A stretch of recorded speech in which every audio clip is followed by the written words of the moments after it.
ఇప్పుడే ఎన్గోల్డ్ బయర్స్ కి కాల్ చేయండి. మీ తాకట్టు బంగారం కష్టాలకి గుడ్ బై చెప్పండి. సారథి స్టూడియోస్ ఈరోజు అమీర్పేటలో హైదరాబాద్ నడిబొడ్డులో, అంటే నేను కమర్షియల్గానే మాట్లాడుతున్నాను, అద్భుతమైన ల్యాండ్, కనీసం 1000 కోట్ల ఆస్తి అది. అవునండి, మీదే అది?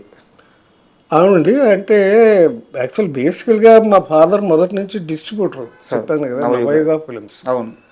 నవయుగ సంస్థ అనేది టాప్ మోస్ట్ డిస్ట్రిబ్యూషన్ సంస్థ ఇన్ ఆంధ్రప్రదేశ్. ఈ రోజుల్లో లాగా జిల్లాల వారీ కాదు, అప్పుడు టోటల్ ఆంధ్రప్రదేశ్. అవును, 3 ఏరియాలకి ముగ్గురు ఉండేవారు. మా పెద్దనాన్నగారేమో విజయవాడలో ఉండేవారు, హెడ్ ఆఫీస్ అది. మా నాన్నగారేమో గుంటకల్లో ఉండేవారు. సో అందుచేత నేను గుంటకల్లోనే పుట్టా. నేను చదువుకునేది 8th క్లాస్ వరకు గుంటకల్లోనే చదువుకున్నాను. ఆ తర్వాత సారథి స్టూడియోస్ తీసుకోవాల్సిన పరిస్థితి వచ్చింది.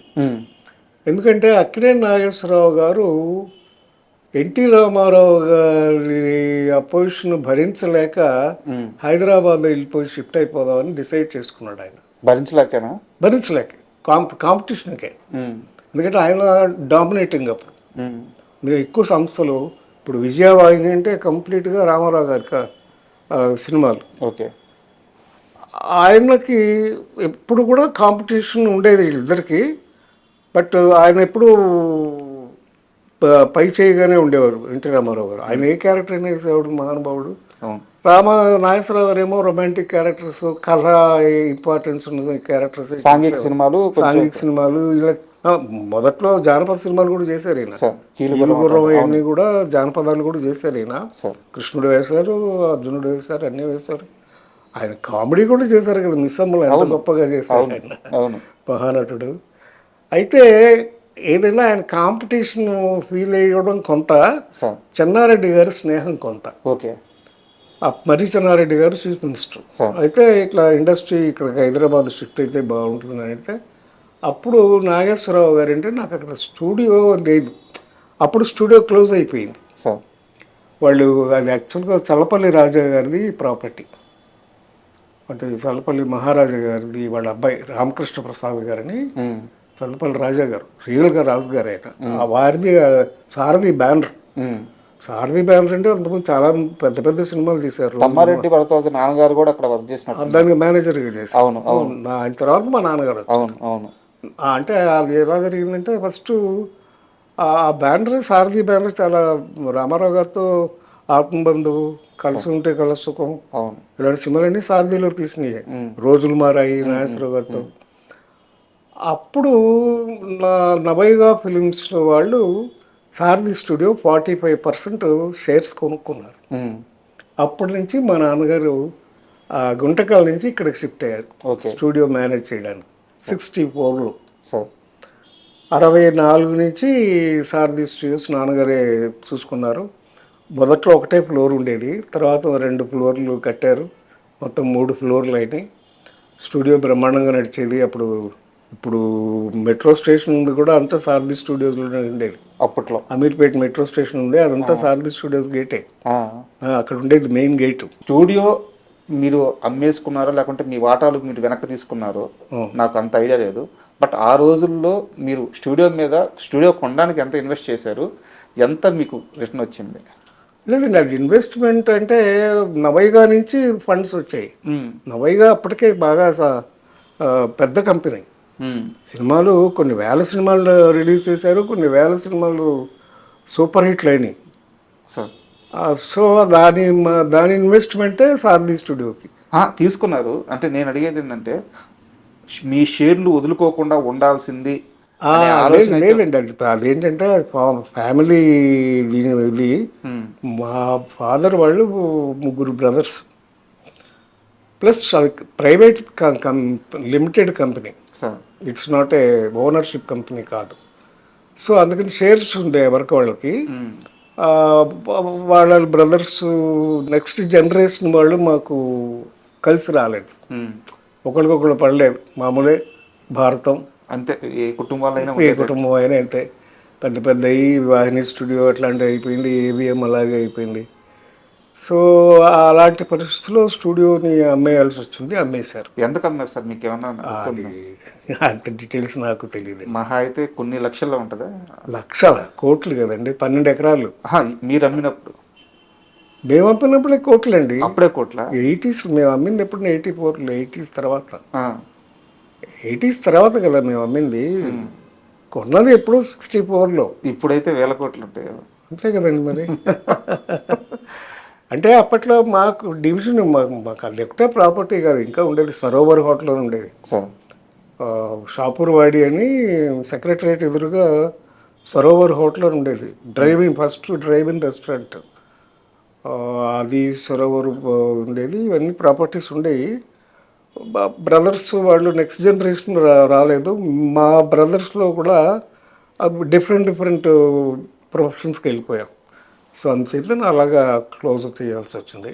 సార్, ఇండస్ట్రీలో సీనియర్ హీరోల విషయంలో కాస్త మనస్పర్ధలు అంటే అందరూ కృష్ణ గారు ఎన్టీఆర్ గారి మధ్య అని చెప్తారు, లేదా అప్పుడప్పుడు ఏఎన్ఆర్ గారు ఎన్టీఆర్ గారి మధ్య కూడా వచ్చినాయని చెప్తారు. చిన్న చిన్న భేదాలు కానీ అంటే కానీ ఎప్పుడు కూడా ఎవరు కూడా కృష్ణ గారి మధ్య నాగేశ్వరరావు గారి మధ్య విభేదాలు గురించి చెప్పరు, అసలు రాలేదని అంటారు. అయితే ఒక్క సినిమా విషయంలో వీళ్ళిద్దరి మధ్య విభేదం వచ్చింది, దానికి సారథి స్టూడియోనే సాక్ష్యంగా నిలిచింది అని చెప్పి చెప్తారు. కరెక్టే, ఏం చాలా కరెక్ట్. అదేంటంటే దేవదాస్కి ఏమైందంటే అప్పుడు అక్కినేని నాగేశ్వరరావు గారు అమెరికా వెళ్ళి హార్ట్ ఆపరేషన్ చేయించుకున్నారు. ఒక 1 year అక్కడ రెస్ట్ తీసుకున్నారు, రాలేదు. అంటే ఆ రోజుల్లో ఇంత ఈజీ కాదు హార్ట్ ఆపరేషన్ అంటే. అయితే వెళ్ళి 1 year రాలేదు. ఆ 1 year స్టూడియో మూత పడిపోయింది, వర్క్ జరగలేదు, వర్క్ లేదు. నాగేశ్వర గారు లేకపోతే లేదు సారది అప్పట్లో.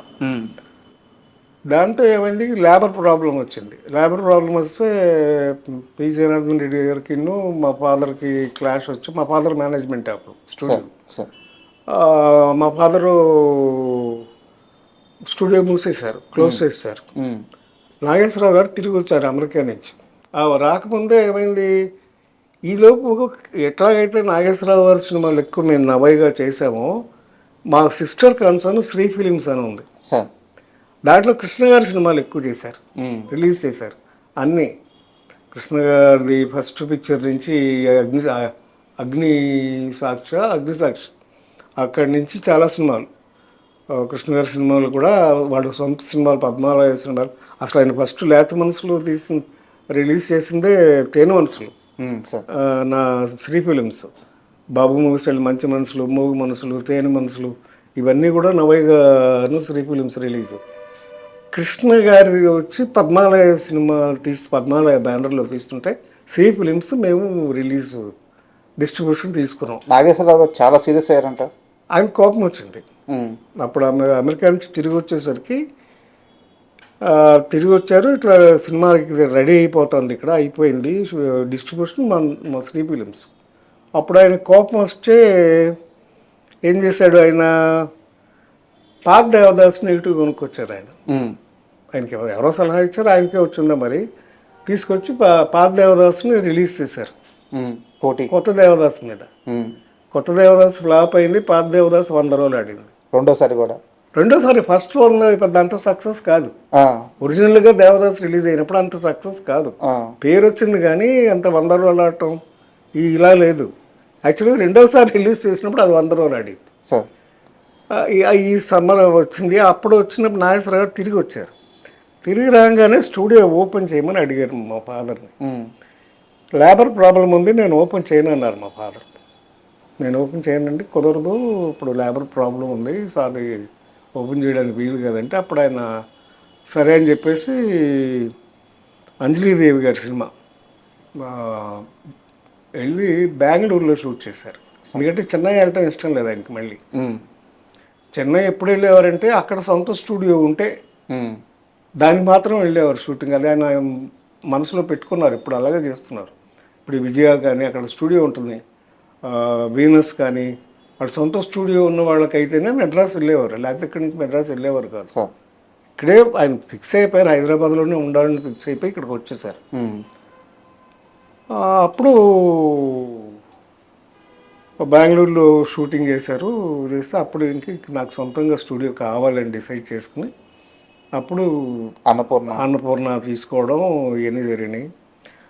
మొన్న నాగేశ్వరరావు గారు పోకముందు కూడా నాతో అన్నారు ఒకసారి, ఏవయ్యా ఆ రోజు మీ నాన్న చేసిన పనేనయ్యా ఇది, ఆయన స్టూడియో ఓపెన్ చేసి ఉంటే నేను కట్టేవాడిని కాదు, మా పిల్లలకి ఇంత ప్రాపర్టీ ఉండేది కాదు, అది నీ పుణ్యం అయ్యా అని నాతో అన్నారు ఆయన. సో అలాగా ఒక మంచి జరుగుతుంది, చెడు జరుగుతుంది. ఈ మొత్తం సినారియో వల్ల ఒక 2-3 సంవత్సరాలు ఇద్దరి మధ్య గ్యాప్ వచ్చేసిందంట కృష్ణ గారి మధ్య. వచ్చిందండి, కలిసి చేశారు, చాలా సినిమాలు కూడా చేశారు. బట్ ఆ ఇష్యూలోనే ఆయన కోపం వచ్చింది. అంటే అంత క్లాసిక్ దాన్ని ఎందుకు మళ్ళీ టచ్ చేయడం ఎందుకు చేయకుండా ఉంటే బాగుండేది. పైగా మెయిన్ డిస్ట్రిబ్యూట్ చేయడానికి ఇంకా కోపం వచ్చింది. మీరేమో హోమ్ డిస్ట్రిబ్యూషన్ లాగా ఆయనకు కూడా ఆయన సినిమాలు కూడా మేమే ఎక్కువ చేసాం. పద్మాలయ మొదటి సినిమాలన్నీ కూడా శ్రీ ఫిల్మ్స్ రిలీజ్, ఆయన ఫస్ట్ పిక్చర్ నుంచి. అలాగా సార్ రజనీకాంత్ గారిని లాస్ట్ సార్ ఎప్పుడు కలిసారు మీరు? మొన్న చెప్పారు కదండి, విఠల్ ప్రసాద్ అండి మా ఫ్రెండ్ ఇంట్లోనే, ఆయన పేయింగ్ గెస్ట్ అని పేరే కానీ ఎప్పుడు డబ్బులు ఇచ్చాడు. వాళ్ళ అమ్మగారే భోజనం పెట్టింది, కొడుకులు తన విఠల్ ప్రసాద్ వాళ్ళ ఇద్దరు అన్నదమ్ములు. అయితే వాళ్ళలో కానీ ఈయన కూడా చూసుకునేది. వాళ్ళ ఇంట్లోనే ఒక రూము మ్యూజిక్ అకాడమీ అని చెన్నైలో ఉంటుంది, దాని పక్కనే వెనకాల. విఠల్ ప్రసాద్ వాళ్ళ ఫాదర్ కూడా జమీందార్ గారి దగ్గర దివాన్గా పనిచేసేవారు వాళ్ళ ఫాదర్ ఒకప్పుడు. ఆ మంచి ఇల్లు ఉండేది, ఆ ఇంట్లోనే పాపం ఆశ్రయం ఇచ్చింది. తర్వాత వాళ్ళని కూడా బాగా చూసుకున్నాడు రజనీకాంత్. వాళ్ళ అమ్మగారికి ఇల్లు కొనిపెట్టాడు. మళ్ళీ వాళ్ళిద్దరికి విఠల్ ప్రసాద్ అని ఆయనకి వాళ్ళ బ్రదర్ వేణు అని ఆయన కాల్ షీట్లు అవన్నీ అప్పచెప్పాడు, వాళ్ళకి డబ్బులు అన్నీ చూశాడు, చాలా బాగా చూసుకున్నాడు. వాళ్ళ అమ్మాయి పెళ్ళి అయితే వెళ్ళాం. ఓకే, వెళ్తే ఆ రోజంతా మా దగ్గర. ఇది ఏ సంవత్సరంలో పెళ్లి జరిగింది? ఒక 3 years అయింది, 3-4 years అయింది. కళ్యాణ మంటపం, ఆయన కళ్యాణ మంటపంలోనే పెళ్లి చేశారు.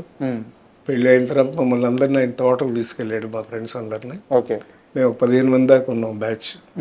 అందరం వెళ్ళాము, రోజంతా ఆయనతోనే స్పెండ్ చేసి వాళ్ళందరినీ మధ్యాహ్నం లంచ్ ఇంటికి తీసుకెళ్ళి వాళ్ళ ఆవిడని స్వయంగా వడ్డం చేయమని వాళ్ళతో భోజనాలు పెట్టి మా అందరికి బట్టలు పెట్టి పంపించాడు.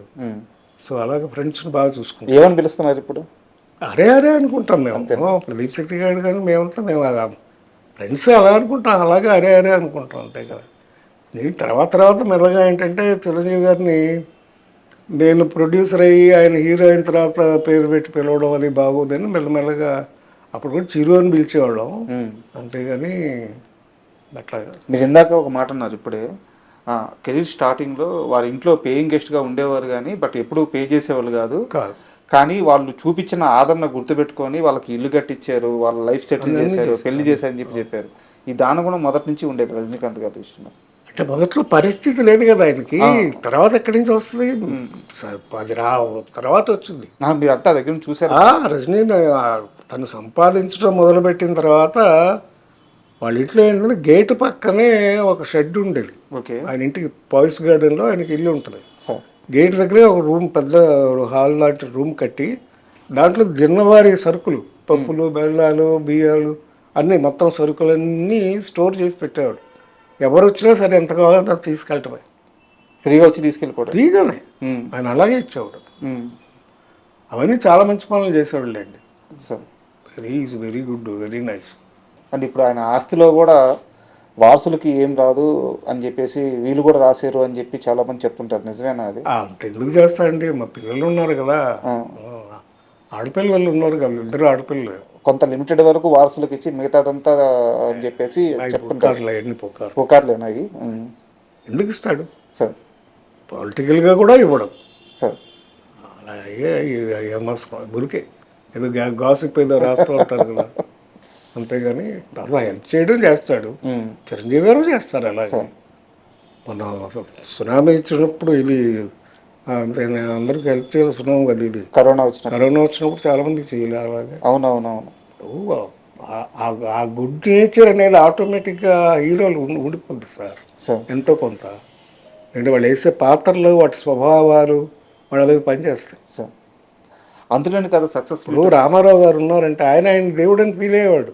లేకపోతే కరెక్ట్గా ఎలా కన్వీనియన్స్గా ఉంటాడు ఆయన, ఎలా కన్విన్స్ చేయగలడు ఆడియన్స్ని. ఆయన స్వతహాగా నేను స్వతహాగా దేవుడు అనే ఫీల్ అయ్యాడు. ఆ, అందుకే ఆ టీవీ ఆ నటన ఆ ఇన్వాల్వ్మెంట్ వచ్చేస్తుంది. సార్. ఆ క్వాలిటీస్ కూడా అలాగే డెవలప్ అవుతాయి. ఉమ్. సో అంతులేని కథ దర్శకుడు కె బాలచంద్ర గారి గురించి ఎంత చెప్పుకున్నా తక్కువే, ఎందుకంటే ఆయన మీకు లైఫ్ ఇచ్చారు, మాకు అద్భుతమైన సినిమాలు ఇచ్చారు. సో రజనీకాంత్ గారు ఒక పెద్ద స్టార్గా ఎదిగిన తర్వాత ఆయన పట్ల తన కృతజ్ఞతను ఎలా చూపించారు? రజనీకాంత్ కానీ కమల్ హాసన్ కానీ బాలచంద్ర గారు ఉంటే ఎప్పుడు వీళ్ళు కూర్చుంటే నేను చూడలేదు. కుర్చీలో కూర్చుని చూడలేదు, ఎప్పుడు నిలబడే ఉంటాయి ఇద్దరు. చేతులు కట్టుకుని నిలబడారు. మేము అందరం పైగా నేను ఎప్పుడు అనేప్పుడు కూర్చోండి అయ్యా, ఎందుకు అలా నిలబడతారు, కూర్చోండి అంటే కూర్చునేవాళ్ళం కాదు. సార్ అంత గౌరవం వాళ్ళంటే ఉంది. రజనీకాంత్ గారు చేసిన ఇంకో గొప్ప పని ఏంటంటే కొంత స్టేజ్లో బాలచంద్ర గారి డాక్టర్ కూడా ప్రొడ్యూసర్, అల్లుడును డాక్టరు, వాళ్ళు ముత్తు తీస్తుంది వాళ్ళే. సార్ కాకుండా ఇంకా 2-3 కొన్ని సినిమాలు తీస్తే అప్పుడు నష్టపోయారు. సార్ ఆ టైంలోనే కథానాయకుడు రైట్స్ కొని మలయాళం సినిమా తీసుకొచ్చి తెలుగు వర్షను కథానాయకుడు సినిమా బాలచంద్ర గారికి ఇచ్చాడు ఆయన. డేట్స్ కొన్ని కోట్లు, ఎన్నో 7 కోట్లు 8 కోట్లు డబ్బు మిగిల్చి అది బాగా గురువు గారికి గురుదక్షిణగా ఇచ్చుకున్నట్టు. సో అలాంటి చాలా ఉన్నాయండి. అసలు గురువు అంటే గొప్ప ఇది ఇద్దరికి, కమల్ హాసన్కైనా అంతే, ఇంకైనా అంతే. అవసరానికి అలాగే చేసావు. అప్పుడు బాలచంద్ర గారికి మీరు ఇంక డైరెక్షన్ చేయొద్దు సార్ అంటే 100 సినిమాలు అయిపోయినాయి అప్పుడు. ఆయన ఆఖరికి చేసిన సినిమా ఉదయ్ కిరణ్ హీరోగా అవును సార్ పొయ్యి అని, అబద్ధం పొయ్యి అనే సినిమాలో అదే లాస్ట్ పిక్చరు. దాని తర్వాత ఇక ఆయన మళ్ళీ డైరెక్ట్ చేయలేదు. మీ జీవితం మొత్తం సినిమాతో పాటే ట్రావెల్ అవుతూ ఉంది. అవునండి. ఏది మీకు ఎక్కువ సంతోషాన్ని ఇచ్చింది? ఏదో కెరీర్ బాగానే నడిచింది సార్. అట్లాగే నిర్మాత అయిన తర్వాత కూడా ఫస్ట్ పిక్చరే సక్సెస్ అయింది. Sir Devanthakudu 100 days picture, S A Chandrasekhar garu director, Vijay వాళ్ళ ఫాదర్, విజయ్ ఫాదర్, ఇది విజయశాంతి చిరంజీవి గారితో సోలో హీరోయిన్ ఫస్ట్ పిక్చరు, నేను కూడా మంచి క్యారెక్టర్ చేయడం. అవును. దేవాంతకుడు సూపర్ హిట్ అయింది. ఇక్కడే సంధ్యా థియేటర్లో 100 డేస్ ఫంక్షన్ గ్రాండ్గా చేసాం. ఆ తర్వాత మళ్ళీ 4 ఏళ్ళకి మళ్ళీ నేను సినిమా తీద్దామని అడిగితే చిరంజీవి ఏమన్నా అంటే, అప్పుడు సుధాకర్కి హరిప్రసాద్కి కూడా కొంచెం నేను హెల్ప్ చేద్దాం అనుకుంటున్నాను, అందుకని నీకు ఎక్స్పీరియన్స్ ఉంది కనుక నువ్వు ప్రొడక్షన్ చూసుకో, సార్ వాళ్ళిద్దరు కూడా షేర్ ఇచ్చి 3 చేసుకోండి అని చెప్పి మళ్ళీ డేట్లు ఇచ్చాడు. నటుడిగా, డిస్ట్రిబ్యూటర్గా, నిర్మాతగా అన్ని దగ్గరలో మీరు సక్సెస్ అయ్యారు. అవునండి. ఈ మధ్యలో ఫైనాన్షియల్ క్రైసిస్ ఎక్కడి నుంచి వచ్చింది? ఫైనాన్షియల్ క్రైసిస్ లేదండి, అసలు లేదు. లేదు. జీవి నారాయణరావు అంటే వాళ్ళ నాన్నగారు కానీ, వాళ్ళ నవయుగ డిస్ట్రిబ్యూషన్ కానీ, జీవి నారాయణరావు సంపాదించిన ఆస్తి కానీ, అతను తీసుకున్న రెమ్యునరేషన్ కానీ, ఇవన్నిటితో పోలిస్తే ఈరోజు ఆయన వేరే స్థాయిలో ఉండాలి అనే మాట అయితే నేను విన్నాను. అది కరెక్ట్ ఆలోచన విధానం కాదండి. సినిమా ఫీల్డ్ అన్న తర్వాత సక్సెస్ ఫెయిల్యూర్ అని ఉంటాయి. బట్ మీకు సక్సెస్ రేట్ చాలా ఎక్కువ ఉంది. కానీ ఫెయిల్యూర్స్ కూడా ఉన్నాయి సార్. ఇంటికో రుద్రమ్మ అని ఒక సినిమా తీశాను నేను. సార్ సుజాత్ గారును, చాలా మంచి సబ్జెక్ట్. తమిళ్లో వీటికొరు కన్నగి అని తమిళ్లో 100 డేస్ ఆడిన పిక్చర్ సార్ రీమేక్ చేశాను నేను. సుజాత్ నేను పెట్టి తీసా. అది సుజాత్ గారు మిస్కాస్ట్ అయిపోయారు ఆ సినిమాలో. రివెంజ్ తీర్చుకునే కథకి సుజాత్ గారిని జనం యాక్సెప్ట్ చేయలేదు సార్. అందుకని ఆ సినిమా ఫ్లాప్, అది ఆడలేదు. అలాగే తర్వాత పెళ్లి నీకు శుభం నాకు అని ఒక సినిమా తీశారు నరేష్ గారితో. అది కొంచెం బ్యాక్ డ్రాప్ అయింది. అది రిలీజ్ అయిన తర్వాత బాగా పాపులర్ అయింది. కానీ నరేష్ గారు పిఎన్ రామచంద్రరావు డైరెక్షన్లో తీశారు. సో అలాగా ఒడిదుడుకులన్నీ ఎవరికైనా ఉంటాయి సార్, అవి లేకుండా ఎవరు ఉండరు. మీరు ఎక్కడ మోసపోలేదా డబ్బుల విషయంలో? లేదండి, ఎప్పుడు లేదు. ఏదో ప్లానింగ్ చేసా, సక్సెస్ ఫెయిల్యూర్ అయింది తప్ప బేసికల్గా అంటే ఫాదర్ డిస్ట్రిబ్యూటర్, బ్రదర్స్ అంతా బాగున్నారు. నాకు ఎప్పుడు అలాంటి ఇబ్బంది కానీ ఫైనాన్షియల్ ఇబ్బంది ఎప్పుడూ లేదు. సార్ చిరంజీవి గారి విషయానికి వస్తే ఎన్టీఆర్, ఏఎన్ఆర్, కృష్ణ, శోభన్ బాబు, కృష్ణంరాజు, మురళీమోహన్, చంద్రమోహన్, ఆయన వచ్చిన అతి కొద్ది కాలంలోకే నాగార్జున, వెంకటేష్, బాలకృష్ణ లాంటి యంగ్స్టర్స్ వచ్చారు. వీళ్ళందరినీ దాటుకొని శివశంకర వరప్రసాద్ మెగాస్టార్ ఎలా అయ్యాడంటే ఆ క్వాలిటీస్ ఏమని చెప్తారు మీరు? Hard work, sir. Hard work, hard work, there is no other way. అంతే, కష్టపడ్డమే. ఆయన కష్టపడ్డాడు, ఫలితం దక్కింది ఆయనకి. చిత్తశుద్ధితో పనిచేశాడు. సార్. బేసికల్గా ఆయన భారత్ స్కౌట్స్ ఇది దీంట్లో ట్రైన్ అయి ఉన్నాడు. అందుకని ఆ డిసిప్లిన్ మొదటి నుంచి అలవాటు అయిపోయింది. ప్లస్ చిరంజీవి గారి ఫాదరు చాలా స్ట్రిక్ట్గా డిసిప్లిన్తో పెంచాడు పిల్లలు. అందుకని ఆ డిసిప్లిన్ అలవాటైంది. లక్కీగా సురేఖ్ గారు భార్య కావటం, ఆ అమ్మాయి చాలా చాలా సిస్టర్ లాగా. ఆ అమ్మాయి ఎంతో ఓపికగా ఆయనకి ఎప్పుడు వచ్చినా లేటుగా వచ్చినా ఎలా చేసినా ఆయనకి చాలా బాగా చూసుకుని ధర్మపత్నిగా అమ్మాయి చేసిన సేవ అంతా ఇంత కాదు. That's why is happy. చాలా ఆనందంగా ఉంది సార్. ఎందుకంటే చిరంజీవి గారి ప్రస్తావన వస్తే అందరూ ఇప్పుడు మనం మాట్లాడుకున్నట్టే ఆయన కష్టపడ్డాడు, ఆయన నేర్చుకున్నాడు, పడ్డాడు, లేచాడు, గెలిచాడు, అందరూ ఇలా మాట్లాడుతూ ఉంటారు. అయితే ఆయన జీవిత భాగస్వామిగా సురేఖ గారి కష్టం గురించి చాలా తక్కువ మంది మాట్లాడతారు. మీరు చాలా దగ్గరగా ఉన్న మనిషి కాబట్టి ఆ ప్రస్తావన తీసుకొచ్చారు. నాకు అంత తోబుట్టు లాంటిది సార్. పైగా మా పెళ్ళిళ్ళు అందరూ ఒకే నెలలో అయినాయి. నా పెళ్ళి, చిరంజీవి గారి పెళ్ళి, రాజేంద్ర ప్రసాద్ పెళ్ళి.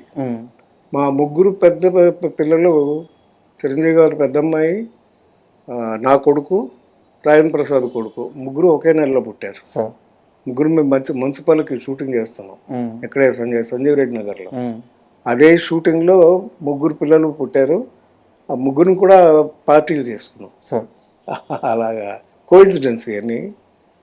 So we had a good life. Chiranjeevi గారికి సక్సెస్లు ఉన్నాయి, ఫెయిల్లు ఉన్నాయి. మధ్యలో ఒక పీరియడ్లో కొన్ని ఫ్లాపులు బాగా పడ్డాయి. సార్. సరిగ్గా ఎప్పుడంటే హిట్లర్కి ముందు. హిట్లర్ నుంచి సెకండ్ ఇన్నింగ్స్ అంటారు. హిట్లర్కి ముందు చాలా వస్తే ఫ్లాప్లు వస్తే కొన్నాళ్ళు, ఒక 6 నెలలు అసలు షూటింగ్ చేయలేదు ఆయన. సార్.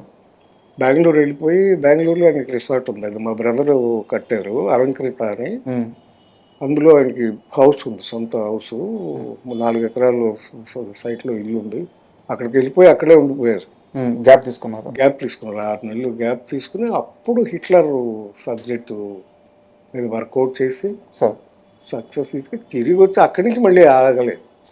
హిట్లర్ తర్వాత ఇమీడియట్గా ఇక సక్సెస్లు వచ్చినాయి మళ్ళీ. యాక్చువల్గా ఇప్పుడు మీరు హిట్లర్ అన్నారు కదా సార్, కానీ దానికంటే ముందు అంటే చిరంజీవి అప్పటికి ఇంకా మెగాస్టార్ కూడా కాలేదు. చిరంజీవిని మెగాస్టార్ చేసిన సినిమాలు పసివాడి ప్రాణం, యముడికి మొగుడు, ఇలాంటి కొన్ని సినిమాలు ఉన్నాయి. Gang leader. బట్ ఆ ఫేజ్ స్టార్ట్ అవ్వడానికి కారణం ఆ ఫేజ్ నారాయణరావు అంటే ఒప్పుకుంటారా? నేను కాదు ఆయన స్వయం కృషి. కానీ పసివాడు ప్రాణం సినిమా చిరంజీవి గారికి పడకపోయి ఉంటే అట్లాగా లెక్క వేయలేం కానండి. ఆ పసివాడు ప్రాణం చేయడానికి ముఖ్య కారణం నేనే. ఎందుకంటే అది యాక్చువల్గా నేను తీద్దామని నేను వెళ్ళి ఫాజిల్ గారి దగ్గర రైట్స్ కొనుక్కొచ్చాను. అది మలయాళంలో ఆయనే తీశారు. అమ్మాయి సుజిత అనే పిల్ల. అయితే నేను అరవింద్ గారికి చెప్తే, నేను సరే నారాయణరావు అంటే, నేను డబ్బు తీసుకెళ్ళి 1,00,000 రూపాయలు ఆ రోజుల్లో పసివాడి ప్రాణం ఉన్నాయి మలయాళం దగ్గర, ఆయన ఫాజిల్ గారి దగ్గర రైట్స్ కొనుక్కొని తీసుకొచ్చి చిరంజీవి గారికి మెడ్రాస్లో చూపించాం. ఆయన అన్నారు, ఏం నారాయణరావు పాటలు లేవు. ఆ ఒరిజినల్ సినిమాలో సత్యరాజు గారు చేశారు తమిళ్లో. అయితే ఆయనకి పాటలు ఇట్లా అవసరం లేదు, పాటలు లేవు, ఫైట్లు లేవు, మరి నన్ను ఎట్లా యాక్సెప్ట్ చేస్తారు జనం అనేది ఆయన డౌట్ పడ్డాడు. లేదు చిరు, నేను ఒకటే మాట చెప్పాను, ఏమంటే నీకు పిల్లల మనసులో నువ్వు ముద్ర వేసుకున్నావు. పిల్లల కోసం నువ్వు ఏ సాక్రిఫైస్ చేసినా అది నీకు హైలైట్ అయిపోతుంది సినిమా. నీ సబ్జెక్ట్గా చూడు అంతే. అది కథ ఏంటంటే, ఒక ఇన్నోసెంట్ మోగ పిల్లవాడిని సేవ్ చేయడమే కథ, ఇంకా ఏమక్కర్లేదు. అదే హీరో. నువ్వే నీకు అంత మంచి పేరు వస్తుంది ఈ సినిమా చేయమంటే సరే అన్నారు కానీ ఈలోపు చక్రవర్తి అనే సినిమా షూటింగ్కి బాంబే షూటింగ్ వెళ్ళారు. ఉమ్. ఈలోపు ఏం చేశాడు, నా ఫ్రెండే హరిప్రసాద్ అని, సార్. నా పార్ట్నరే, వాడేం చేశాడు, డబ్బింగ్ రైట్స్ కొనుక్కొచ్చాడు ఉమ్. తమిళ సినిమాది. తీసుకొచ్చేసి షూటింగ్ స్టార్ట్ చేసాడు ఎవరితో, కృష్ణరాజు గారితో. ఉమ్. ఇదే పసివాడి ప్రాణం. పసివాడి ప్రాణమే. ఉమ్. వెళ్ళిపోయి షూటింగ్ స్టార్ట్ చేశాడు. కోదండరావు రెడ్డి గారు డైరెక్టర్. ఉమ్. షూటింగ్ మొదలు పెట్టేశారు. నాకు తెలిసింది షూటింగ్ మొదలు పెట్టారని.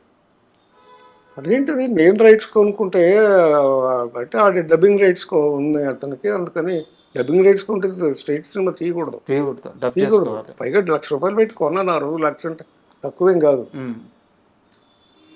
అంటే సరే నేను బాంబేకి ఫోన్ చేశాను అరవింద్ గారికి. అరవింద్ గారు డాక్టర్ గారు ప్రొడ్యూసర్ దానికి, చక్రవర్తి. అరవింద్ గారు ఇట్లా వాళ్ళు మొదలు పెట్టారు అంటే, ఆ చిరంజీవి గారికి కూడా పెద్దగా ఇంట్రెస్ట్ లేదు కదా, వదిలేద్దాంలే నారాయణరావు అన్నాడు. వదిలేస్తే ఎందుకు నేను చెప్పాను, లేదు అరవింద్ గారు, నేను సబ్జెక్ట్ మాత్రం వదను, చిరంజీవి గారితోనే తీయాలి ఈ సినిమా, ఇంకెవరితో తీసినా కుదరదు. అంతేనంటావా అన్నాడు. అంతే సార్ అన్నాను. సరే కానీ అయితే మేము షూటింగ్ నుంచి వచ్చేసేసాక మనం కూర్చొని డిసైడ్ చేద్దామండి, ఈ లోపు నేను చేయాల్సిన పనులు ఉన్నాయని చెప్పి ఇమీడియట్గా నేను నెక్స్ట్ ఫాజిల్ గారికి ఫోన్ చేసి, ఫాజిల్ గారి ఒరిజినల్ డైరెక్టర్, ఈ సుచిత అనే అమ్మాయి అడ్రస్ తీసుకుని, చిన్నపిల్లది, ఇప్పుడు 5 పిల్ల, అప్పుడే అమ్మాయి కేరళ నుంచి ట్రైన్లో వస్తే వెళ్ళి నేను ఆ అమ్మాయిని కిడ్నాప్ చేశాను స్టేషన్కి. వాళ్ళ అమ్మని ఆవిడని కిడ్నాప్ చేసి తీసుకెళ్ళి వాళ్ళకి ఒక 5,000 ఇచ్చారు ఆ రోజు. వారి సినిమాకి వచ్చారా వాళ్ళు? కృష్ణరాజు గారి సినిమాకి వచ్చారా? కాదు, మామూలుగా వచ్చారు వాళ్ళు. ఇంకా పిల్ల దాకా వెళ్ళాల. ఎవరు, కృష్ణరాజు గారితో ఓపెనింగ్ చేశారు. ఓకే, షార్ట్ తీశారు. వాహిని స్టూడియోలో ఇది ఉంటుంది, గుడి ఉంటుందా, వినాయకుడు గుడి ఉంటుంది అక్కడ ఓపెనింగ్ షాట్ తీసి క్లాప్ కొట్టారు. నేను సుజితాని బ్లాక్ చేస్తే ఫస్ట్. తర్వాత రఘువరన్, అప్పటికే నేను సినిమాలు చేస్తున్నాను రఘువరన్తో. రఘువరన్ ఫోన్ చేసి రఘువరన్ బ్లాక్ చేశారు. రఘువరన్, నేను తీస్తున్నాను ఈ సినిమా, నాకు కావాలి. సరే అని డేట్లు ఇచ్చేస్తాను, బ్లాక్ చేస్తాడు. తర్వాత యాంటోనీ అని ఆ గడ్డపాడు ఉంటాడు విలన్, వాడిని బ్లాక్ చేసేసారు. ముగ్గురిని బ్లాక్ చేసి పెట్టారు. అప్పుడు చిరంజీవి గారు బాంబే నుంచి వచ్చారు. వాళ్ళ ముగ్గురు లేకపోతే ఆ సినిమా లేదు. కరెక్ట్, ఎమోషన్ పోద్ది. ఆ ముగ్గురు లేకపోతే లేదు, సినిమా లేదు. సరే అరవింద్ గారు వీళ్ళు వచ్చిన తర్వాత చిరంజీవి గారితో ఫోన్ చేయించారు, కోదండరావు రెడ్డి గారికి. కోదండరావు రెడ్డి గారు, ఏంటి రెడ్డి గారు, మరి నారాయణరావు కొనుక్కొచ్చాడంట, తీస్తానని గొడవ చేస్తున్నాడు, ఏం చేద్దాం, నేను వచ్చేస్తున్నాడు, ఆయన వచ్చేసాడు. ఎట్లా అది పసివాడి ప్రాణం స్టార్ట్ అయింది. అంటే ఎందుకు అడిగానండి సార్ ఈ ప్రశ్న, నేను పసివాడి ప్రాణం తరువాత పడిన ప్రతి సినిమా ఆయన్ని సుప్రీం స్టార్ నుంచి మెగాస్టార్ని చేసింది. సో ఆ సినిమా స్టార్టింగ్ పాయింట్ పసివాడి ప్రాణం. సో ఆ సినిమా కోసం మీరు ఎంత కష్టపడ్డారు ఇదంతా తెలుసు నాకు. సో అందుకే ఇంకొకసారి మా ప్రేక్షకులకు తెలియాలని చెప్పి అడిగాను. పసివాడి ప్రాణం అండి స్టార్ట్ చేసాం. దాంట్లో సుమలత క్యారెక్టర్ కూడా ఒరిజినల్ లేదు సార్, ఆవిడ క్యారెక్టర్ యాడ్ చేసాం. సత్యానంద్ గారు నేను కూర్చునేవాళ్ళం ప్రతి సినిమాకి స్క్రీన్ ప్లేకి. నేను ఎప్పుడు పేరు వేసుకోలేదు కానీ బిహైండ్ ద స్క్రీనే వర్క్ చేసేవాళ్ళం. మనకు కావాల్సిన పాయింట్లు అన్నీ పెట్టి 6 పాటలు పెట్టాం. పక్కా కమర్షియల్ మూవీ, పక్కా కమర్షియల్ పిక్చర్ అయిపోయింది. ఫైట్లుగానే ఉన్నాయి, కథగానే ఉంది. 2 హీరోయిన్లు ఉన్నారు, విజయశాంతి, సుమలత, 2 హీరోయిన్లు, గ్లామర్ ఉంది. ప్లస్ మెయిన్ కథ థీమ్గానే ఉంది. చాలా, అందుకే సూపర్ హిట్ అయిపోయింది. సార్ ఒక సీరియస్ క్వశ్చన్ ఉంది, చాలామందికి ఈ ప్రశ్నకు సమాధానం తెలుసుకోవాలని ఉంది, కరెక్ట్గా చెప్పే మనిషి లేడు, మీరే దీనికి కరెక్ట్ పర్సన్ అనిపిస్తుంది. చిరంజీవి గారి కెరీర్లో, ఆయన సక్సెస్లో అల్లు అరవింద్ గారి పాత్ర ఎంత, ఆయన కష్టం ఎంత? చాలా ఉందండి, చాలా ఉంది. ఎందుకంటే చిరంజీవి గారి కంటే కూడా అల్లు రామలింగయ్య గారి ద్వారా వాళ్ళ కొడుకుగా ఆయనకి సినిమా ఇండస్ట్రీలో మంచి పేరు ఉంది అప్పటికే. సార్ ప్లస్ ఆయన ప్రొడ్యూసర్గా కూడా అప్పటికే చాలా సినిమాలు తీసుకున్నారు. సత్యనారాయణ గారితో తీశారు సినిమాలు,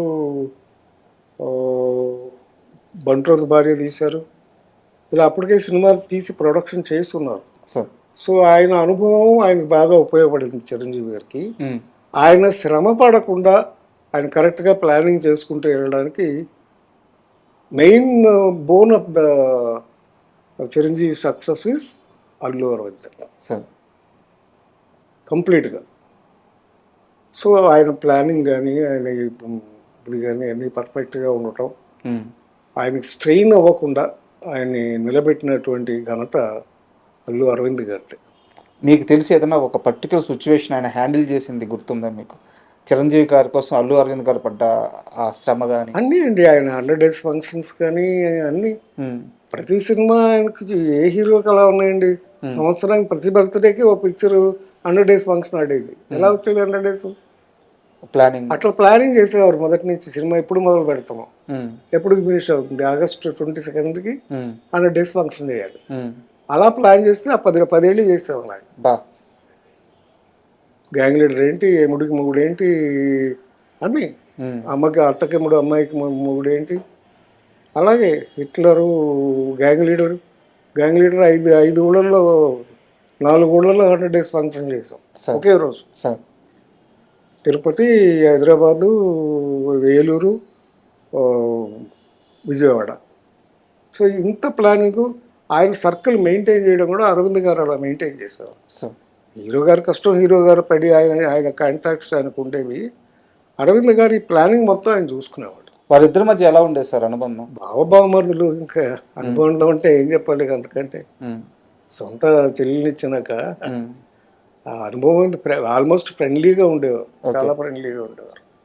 ఆయనకి ఎక్కువ శ్రమ పడకుండా మొత్తం అంతా ఫైనాన్షియల్ విషయాలు కానీ అన్ని విషయాల్లోనూ జాగ్రత్తగా, ఏమాత్రం చిరంజీవి గారికి కష్టం కలగకుండా ఈ థాట్స్ చేసేదాన్ని పనులు.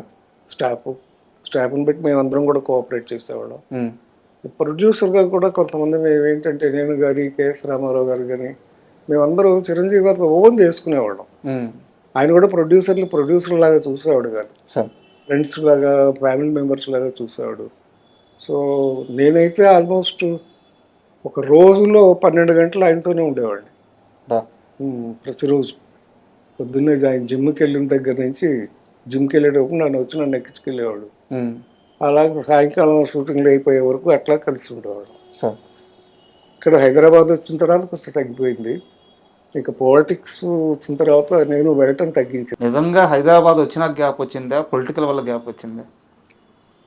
హైదరాబాద్ వచ్చిన తర్వాత కాదండి, పొలిటికల్ వల్ల గ్యాప్ వచ్చింది. ఎందుకంటే బేసికల్గా నాకు పాలిటిక్స్ ఇష్టం లేదు. ఈ గ్యాప్ నారాయణరావు ఏరి కోరి కాన్షియస్గా తీసుకున్న గ్యాప్ అని చెప్పి చాలా మంది చెప్తారు, నిజమేనా? అదేం కాదండి, అంటే నేను బిజీగానే ఉన్నాను. ఆ తర్వాత నేనేమయ్యానంటే మోస్ట్ ఆఫ్ ద టైం నేను సీరియల్స్లోకి వెళ్ళిపోయాను. నేను ఆల్మోస్ట్ హిట్లర్ తర్వాత చిరంజీవి గారితో కలిసి నేను పనిచేసిన సినిమా లేదు. 25 years పైన అయిపోయింది. ఆ తర్వాత నేను టీవీ ఛానల్స్లోకి వెళ్ళటం, నేను బిజీగానే ఉన్నాను అప్పటికి. ఇంకా ఓపెన్గా మాట్లాడుకుందాం. ఎందుకంటే చెప్పండి. చిరంజీవి గారు ప్రజారాజ్యం పార్టీ పెట్టడం మీకు అస్సలు ఇష్టం లేదు. నేను ఆయనతోనే చెప్పేవాడిని అండి. మాకు అప్పుడప్పుడు ఏం చేశాడంటే సరదాగా మా ఫ్రెండ్స్ అంతా ఉన్నప్పుడు, ముఖ్యంగా మెయిన్ ఫ్రెండ్స్ ఉన్నప్పుడు, బాపినేడు గారు కానీ నేను కానీ మేమంతా ఉన్నప్పుడు డిబేట్ లాగా పెట్టేవాడు. ఏమైనా నేను చేస్తే పాలిటిక్స్లోకి వెళ్తే ఎలా ఉంటుంది, వెళ్ళకపోతే ఎలా ఉంటుంది అని ఇలా డిస్కస్ చేసుకునేవాడు. నేను మొదటి నుంచి చెప్పాను, నీకెందుకు, వై, నీకు రావాల్సిన ఆదరణ వచ్చేసింది, you can make your star maker, నువ్వెందుకు ఇప్పుడు పాలిటిక్స్లోకి వెళ్ళాల్సిన అవసరం ఏముంది నీకు అనేసి నాకు ఇష్టం లేదు యాక్చువల్గా. సో బట్ ఆయనకి ఇష్టం, వెళ్ళాడు, కావాలనుకున్నారు, చేశారు, రిజల్ట్ చూశాను కదా, అదే విషయం. చివరిసారి ఎప్పుడు కలిసారు చిరంజీవి గారిని? మేము రెగ్యులర్గా కలుస్తూనే ఉంటామండి. మా అబ్బాయి పెళ్ళికి వచ్చారు, మా అమ్మాయి పెళ్ళికి వచ్చారు, వాళ్ళ ఇంట్లో ఏదైనా ఫంక్షన్ ఉంటే, మెయిన్ ఫంక్షన్లు ఉంటే అన్నిటికి వచ్చాం. చరణ్ పెళ్ళికి వెళ్ళాం, అలా ఫంక్షన్స్ ఏమైనా ఉంటే కలుస్తూ ఉంటాం. కాకపోతే మా ఎలక్షన్స్, మా అసోసియేషన్ ఉంది కదా, వాటి యాక్టివిటీస్లోనూ అన్నిట్లో కలుస్తూనే ఉంటాం. ఎలాగో వాళ్ళ ఫ్యామిలీ ప్రస్తావన వచ్చింది కాబట్టి, ఒక చిన్న పిల్లాడు మీ ఇంట్లో అప్పుడప్పుడు వచ్చి అల్లరి చేస్తా, అతను డ్యాన్సులు నేర్చుకుంటా, మిగతా హీరోగా కావాలి, ఏవేమి నేర్చుకోవాలో అన్నీ నేర్చుకుంటా చాలా అలర్గా ఉండేవారు. ఆ పిల్లాడు మీ ఇంట్లో చాలాసార్లు తిరిగాడు, మీ కొడుకుతో కలిసి పెరిగాడు.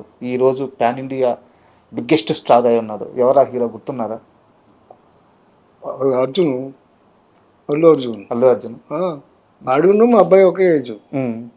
ఇద్దరు ఒకేసారి స్కూల్కి వెళ్ళేవారు, ఇద్దరు ఒకే స్కూలు. తర్వాత ఇద్దరు డాన్స్కి పంపించేవాళ్ళం, ఇద్దరు జిమ్నాస్టిక్స్ పంపించాను. అది ఆ పైన ఉందే ఫోటో, అది కూడా చరణ్ గారు పుట్టినప్పుడు ఆ ఫోటో అది. ఓకే. ఆయన చిరంజీవి గారు ఫ్రేమ్ కట్టించి పంపించాడు మా ఇంటికి. మా అమ్మాయి మా అబ్బాయి. ఓకే. చరణ్ గారు పుట్టినప్పుడు. వాళ్ళ పిల్లలు చాలా క్లోజ్గా ఉంటారు. బాగా అల్లరి చేసేవారండి చిన్నప్పుడు? చేసాడు, బాగా అల్లరి చేసేవాడు. అందరూ మా అబ్బాయిని నేను తీసుకెళ్ళి నలంద స్కూల్లో పెట్టాను. ఆ నలంద రాజు గారు మా నాన్నగారికి బాగా క్లోజ్ ఫ్రెండ్. ఓకే. అసలు రాజుగారు, నలంద రాజు గారే ఎస్ఆర్ నగర్లో ఆయన ముందే స్టోర్స్ ఉండేది, ఆయన స్కూల్ పెట్టింది.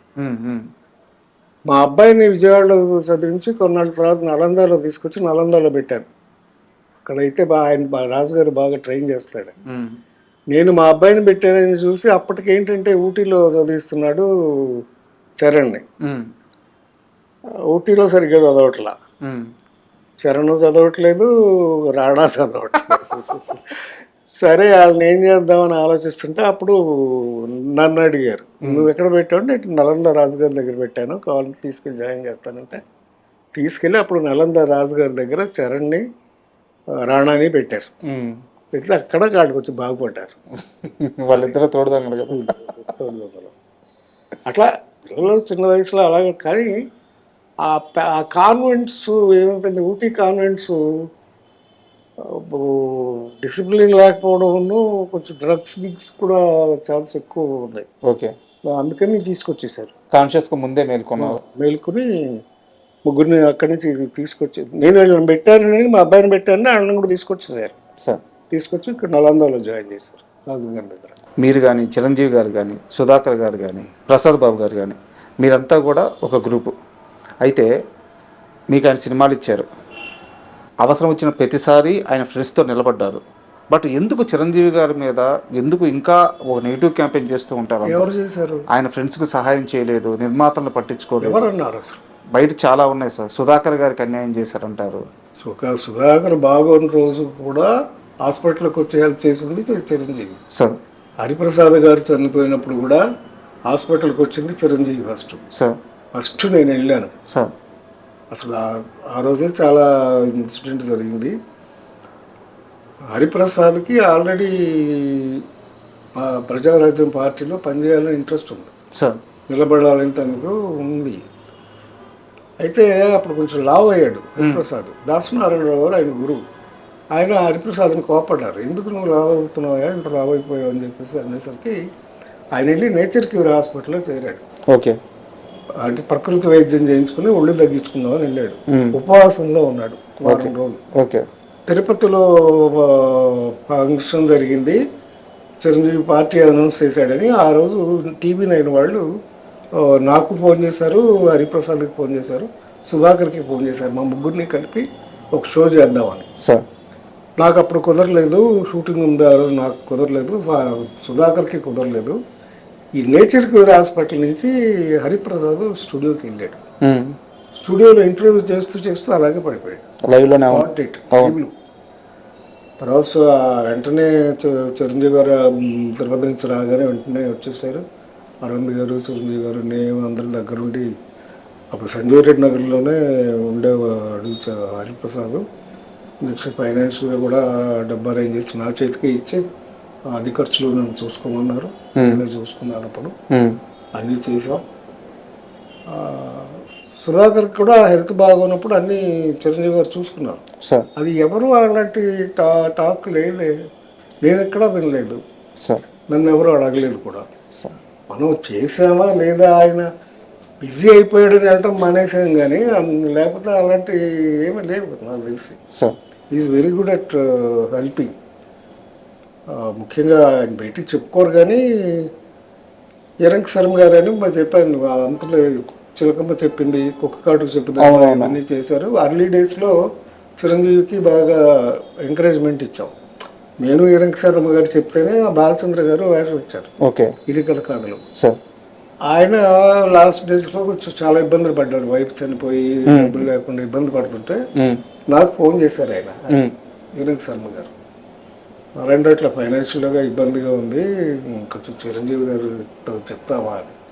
లేదు సార్, మీరంటే గౌరవం ఉంది ఆయనకి, మీరంటే చాలా ఇది ఉంది, డైరెక్ట్గా మీరే ఫోన్ చేయండి అంటే ఆయన ఫోన్ చేసి మాట్లాడారు. చిరంజీవి ఇట్లా ఇబ్బందిగా ఉంది నాకు ఫోన్ అంటే వెంటనే సాయంకాలానికి కల్లా మెడ్రాస్లో ఆయన ఇంటికి చెక్ అయిపోయింది.